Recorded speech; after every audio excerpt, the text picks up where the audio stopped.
Ouça agora o que Deus faz na vida daqueles que creem e buscam a sua palavra. Jesus Cristo é o mesmo, ontem, hoje e eternamente. Testemunho.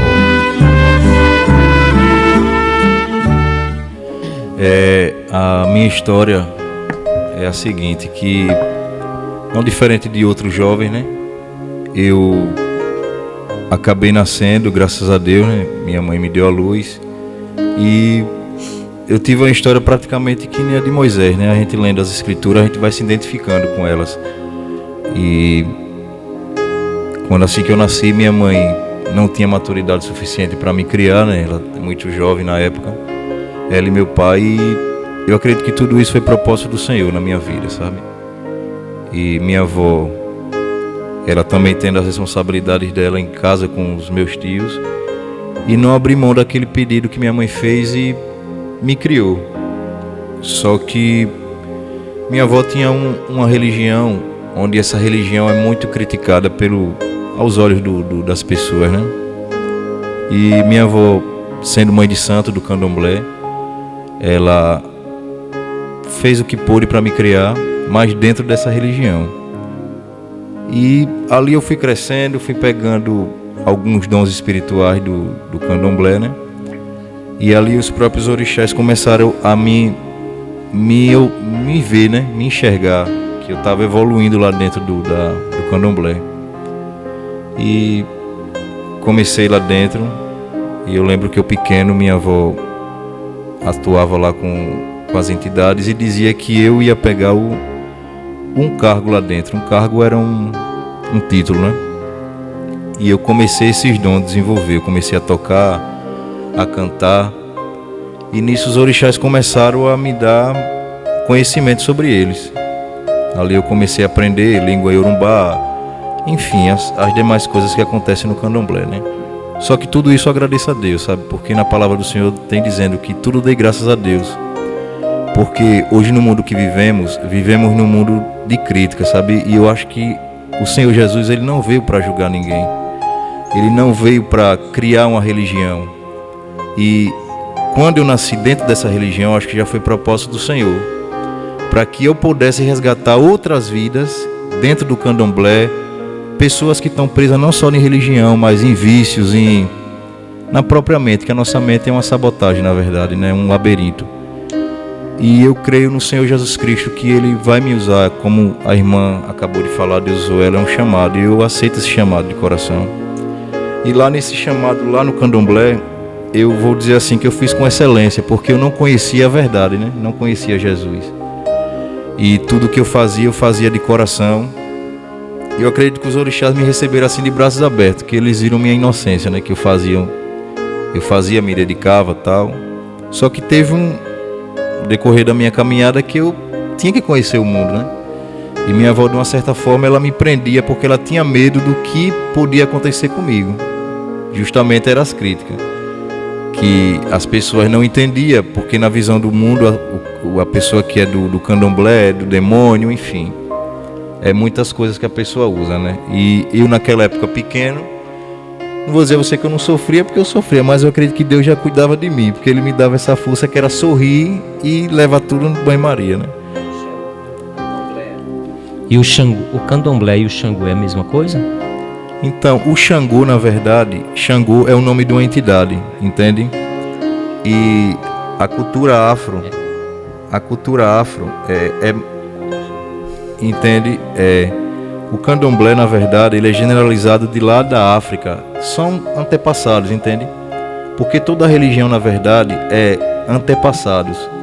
E nós, seres humanos, gostamos de quê? De viver a vida de outras pessoas. Até chegar, tem que chegar em Jesus. O único caminho é Ele, né? E justamente o candomblé, essa cultura, foi de povos africanos que já viveram muito antes da gente, né? Primeiros. Só que eles, por ser rebeldes, eles não queriam cultuar ao Deus vivo. Eles queriam cultuar a deuses. Então eles se intitulavam como Ogum, que é no sincretismo religioso, na católica é Santo Antônio, Santa Bárbara na religião no católico, que no candomblé é Yansan. Então todos eles têm um secretismo e uma história por trás disso. Tem também o Cosme Damião. Todos eles. E na católica e também tem lá, né? Isso, então aí são sincretismo que na religião do candomblé é uma coisa e no católico é outra, só que é a mesma coisa, entende? E só existe um para ser adorado, os santos dos santos, que é o Senhor Amém. Jesus. Isso mesmo. Verdade. E por eu conhecer todos esses, vamos dizer, todos esses santos que na época para mim eram santos, né? Eu fiquei deslumbrado, porque era um mundo mágico para mim. Eu, vamos dizer, 7 anos de idade. Eu lembro dessa época, eu jogando bola, que eu sou corintiano, e eu tava com a camisa do Corinthians e minha avó disse: você vai entrar que você vai tomar uma obrigação. E, ou seja, eu não tive escolha, direito de escolha. É o erro de muitos pais hoje, começando pelo católico, que todos nós somos batizados aonde? No católico. É que já começa. Só que o pelo batismo não tem nada a ver, que o batismo é remissão de pecados. Como a criança vai ter pecado? erro. Exatamente. Ou seja, a Você gente não sabe. tem o direito de fala, o direito de escolha. Então os pais já pecam por aí, obrigando uma criança a ser aquilo que ela acha que é melhor. Não é. E às vezes muito segue aquilo ali porque se acostumou naquilo ali, né? Foi o que aprendeu. E dá o próprio continuidade. Jesus, ele nos ensina na Bíblia que ele dá o livre-arbítrio para a gente ter o direito de escolher. Você veja como ele é um Deus maravilhoso. Ele sabe que o caminho é ele, só existe ele é o pastor das ovelhas, mas ele direciona você para dizer: meu filho, você que vai seguir seu caminho, né? E conheci todos esses deuses, tal, fazia obrigações lá, me iniciaram no candomblé. Eu fui cortado, entende? Entrei numa camarinha que chama... Camarinha é um lugar de culto ao orixá dentro de um quarto. Fiquei lá de resguardo, aprendi todos os ensinamentos dele, fizeram todos os procedimentos comigo. E lá ganhei um título de Pejigã, que é também um título chamado no candomblé, que significa os olhos do Peji. No caso, ele é uma qualidade de um ogã, que ele toca, ele canta, ele organiza o candomblé, ele recepciona, ele faz matança, ou seja, ele inicia as pessoas junto com o Pai de Santo. Então eu participei de muitas coisas e ali era um poço sem fundo. Quanto mais eu me envolvia, mais eu ia me afundando e minha vida ficava parada, né? Porque fiz minha filha, Yasmin, e eu não tinha muito tempo para minha filha e eu vivia naquilo, só que graças a Deus, eu louvo ao Senhor pela minha vida. E o Senhor me escolheu. Porque... Deixa eu dar um alô aqui. Licença aí, viu? Aqui o pastor... só rapidinho, vou dar aqui uma prova aqui do irmão que está dando... Aqui falando sobre o testemunho. Nosso irmão Sérgio, né? Sérgio ali do Marcos Freire. Lá, ele diz assim: pastor Genivaldo, homem de Deus, abraço, meu irmão. Programa abençoado. Testemunho forte. Amém. Domício. Michel, você antes você falou em matança. Matança de quê? Os Então, animais, matança né? era rituais, entende? Era rituais sagrados para os orixás. Cada um deles tinha um simbolismo, entende? E lá sacrificava animais, simbolizando para que eles viessem, porque a ligação de uma obrigação era justamente isso, para que fizesse um elo do mundo espiritual com o mundo dos homens, entende? Então tinha que ter esse sacrifício tanto do corpo como do sangue, que sangue significava lá a vida, né? Então esses animais eram emolados lá para fazer esse sacrifício e eu participava desses sacrifícios. E a gente acabava achando que estava salvando vida, sabe? Porque era uma alegria falsa. As pessoas chegavam lá dizendo que estavam com perturbação e tem que tomar esse banho. Realmente, tomava o banho e ficava leve, mas com 7 dias voltava de novo pior. E Mateus tem dizendo, né? Casa vazia vem pior, né? Mais 7. E então era uma forma de prender as pessoas, o mundo espiritual, entende? Porque eu acredito que também tem na Bíblia dizendo sobre demônios, né, que existiram no passado. E eu acredito que esses demônios, como Satanás ele tem o poder de personificação, eles continuam ainda, só que, vamos dizer, modernos, né? Então eles vieram através de candomblé. Não estou falando de religião aqui, pelo amor de Deus, mas é a verdade, só o único caminho a seguir é Jesus. E essas pessoas estão cegas. Um dia eu fui cego também, né? Pelo fato de viver nessa escuridão. e falando sobre as críticas que quando eu estudava, eu fui de resguardo, que eu tinha tomado essa obrigação. Até então, inocente era o que eu sabia, né? E quando eu chegava lá, o pessoal me chamava de macumbeiro. E sempre eu fui dedicado no que eu fazia nos estudos, né? Aí eu tirava 10, aí os meninos diziam, não, foi Oxalá que fez em você. Aí ficavam mangando de mim porque eu não tinha pai e mãe, dia dos pais, né? Era aquela preconceito, né? Preconceito. Então, é justamente isso que eu sofri, que hoje eu conhecendo Jesus, vamos dizer assim, que Deus me deu essa sabedoria, que é a sabedoria divina, né?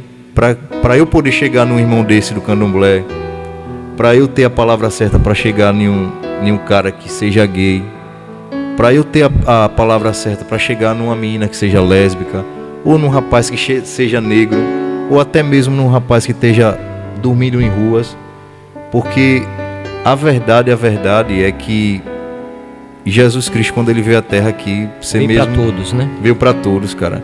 Que aquela mulher mesmo, ela era adúltera, não sei se adúltera era Madalena. E quem foi julgar ela? Foi justamente os religiosos. Você veja como a religião é ruim. E existe também isso no meio de nós, gospel, entendeu? Que as pessoas não estão abraçando Jesus, estão abraçando a religião, estilo, pega uma Bíblia, eu vou ler, eu li toda, então eu já sei mais, então eu vou passar o que eu sei. Não, temos que pregar o amor de Jesus. Então esse amor entrou tanto no meu coração que se eu for na padaria comprar leite, primeiro eu falo em Jesus. Amém. Depois eu compro leite. Glória a Deus.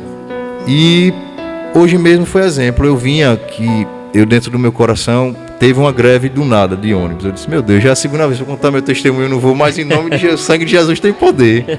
Aí eu disse, eu vou. Se eu chamar o moto-Uber, eu vou agora. Só que tudo é pra gente que cremos em Deus, não acreditamos em obra do destino, né? Tudo é propósito do Senhor. E eu aquele negócio no coração, eu disse, eu vou, em nome de Jesus, o Senhor vai fazer que nem o Senhor colocou em Jeremias, as palavras na boca dele, o Senhor vai me usar lá. Aí, quando eu tô na moto, um rapaz, o moto-Uber, né, começou a falar. Cara, uma vontade de falar de Deus pro cara. Aí eu comecei a falar de Deus. E o cara, meu irmão, me agradeceu. Começou a desabafar sobre a vida dele. Uma coisa tão grande. Sabe o que aconteceu? Parecia que os carros se abriam pra gente passar. E ele não andava, era tranquilo. Detalhe, a gente chegou 6h15, que eu disse ao Senhor que eu ia chegar que horas? Espaço lá 7h20, 6h40. E Deus, ele prepara tudo. Amém. E assim como ele preparou isso, ele preparou também e me escolheu, porque quando eu estava lá dentro, eu era um outro Michel, eu não tinha expectativa de vida, eu não pensava em casar, eu não pensava que eu ia estar aqui hoje, porque é os planos do Senhor, a gente não pode imaginar. Quem dizer que vê está mentindo, porque adivinha é do diabo. Graças a Deus eu não tenho esse poder. Entende? Mas... E Deus preparou uma situação para mim. Ele é especialista em criar situações, né? E eu comecei a trabalhar, eu desempregado, também não dava certo nenhum emprego. Mulher não ficava comigo, porque até então quando descobria, me chamava com beijo. Vixe, não quero. O povo tinha medo, né? Amizade também. Não me chamavam para nada, festa, nada. Então, enfim, eu era isolado. Eu tinha um falso sorriso, mas dentro de mim eu sofria, né? Mas eu sei que Deus cuidava de mim ali, de uma certa forma. E eu bebia, eu fumava, eu usava droga. Aí eu achava que eu me divertia, né? Eu achava que eu tava tranquilo ali, tava na minha vibe. E eu fui trabalhar na Secpel. E lá nessa Secpel, trabalhando, eu conheci um rapaz chamado João. E esse rapaz, ele mesmo sabendo que eu era do candomblé, ele sendo evangélico, ele me abraçou no mundo espiritual e eu senti, acredita? Não foi um abraço físico, foi um abraço espiritual. Porque a gente que somos do candomblé, no caso eu quando era do candomblé, eu era muito criticado. Só que a gente tem uma sensibilidade ao mundo espiritual. E eu senti esse abraço dele, que ele, como se Deus dissesse assim, vou usar esse cara para tirar esse menino dessa vida. E foi a palavra que ele me passou, foi essa aqui, para a palavra que ele me disse. Ele tá lá em João, se eu não me engano, João 8, 32.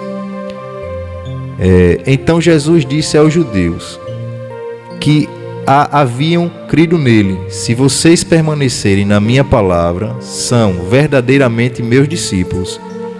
Conhecerão a verdade e a verdade vos libertará. Cara, eu lembro quando ele falou isso pra mim, eu parecia um cão raivoso, que eu não entendia nada. Aí eu achei que ele já tava me criticando, né? Porque era o que tava em mim, na verdade. Você achava Ficou que a incomodado. liberdade era lá onde você estava. Isso. Aí eu Do lado de cá não tinha liberdade. Não, aí eu não E conhecia. é o eu... contrário, né? E eu, aquela raiva pra cima dele, não sei nem porquê. E ele me abraçando ainda, espiritualmente, né? E me alimentando ali na palavra. Aí eu sei que esse cara, rapaz, ficou com amizade comigo de um jeito que eu fiquei de um jeito que eu nunca tive uma amizade de uma pessoa que anda na igreja, eu sendo do Candomblé, né? Pra mim ali era de outro mundo. Aí eu, sem entender nada, e toda vez no descanso ele pegava a Bíblia. Michel, vem aqui, eu era muito pervertido pro lado de mulher, enfim, pornografia, porque quem é do mundo é isso. Acha que tudo é normal. E eu sendo daquela forma, e ele me abraçou. Eu disse, meu irmão, ele disse bem assim, eu tenho uma palavra para você. O Senhor vai lhe usar grandemente. Você vai ser um servo do Senhor, Michel. E já tá, né? E aí, João. o cantor, né? Por isso vamos aqui, já ouviu cantar também mais um louvor dele aqui. E olha, você quer mais de Michel? Ele vai te contar ainda esse testemunho ainda, né? Dar continuidade ainda em uma outra ocasião.